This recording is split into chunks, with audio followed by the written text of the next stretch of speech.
put it right here. Now, let's call our psychic bird, Dazzle. Dazzle is our super crested kakatu.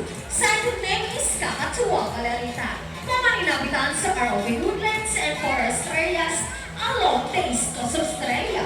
They are beloved and can live in almost any sound.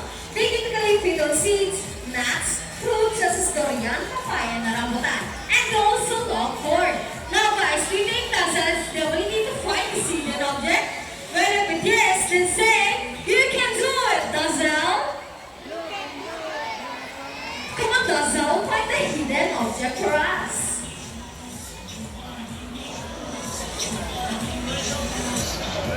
And she found it! Now look close for Dazzle with trainer Johnny.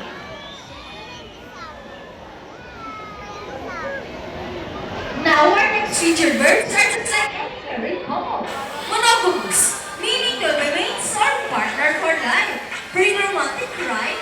But as any couple will attest in a relationship, there will always be battle. Means sassy and rocky. Or with the prefer of Bunye Mahaba today, they will battle it out to build the message customable name. But before I start this battle, I will divide you into two groups.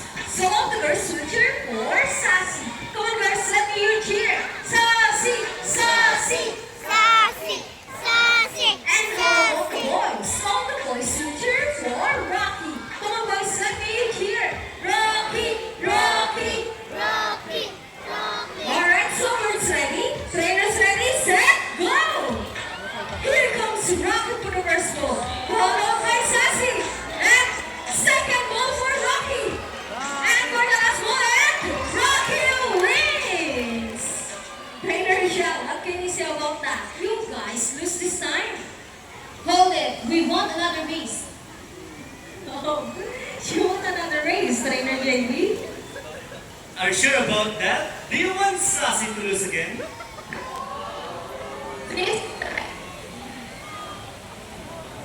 So, this time I guarantee you that Sassy will win. So what race do you have in mind? I want a ring race. And what is a ring race? The first bird who can drop feelings into the pool, the fastest is the winner. And that's the ring race.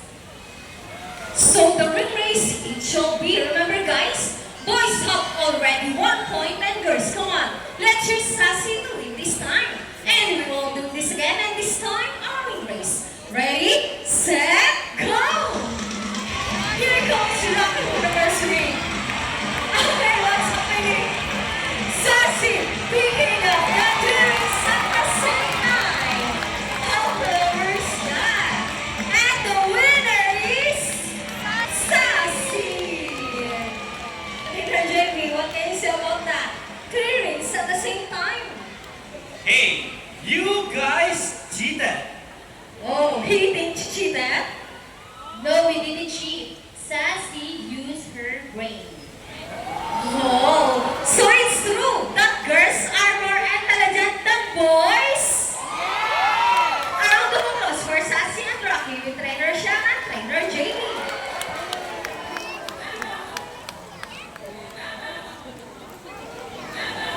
Parrots in particular are known to be intelligent and perceptive. That's why we continue to enhance their skills and athlete work. So here is Sassy once again. Sassy is going to show us how intelligent she is by putting the shape back to the correct snap.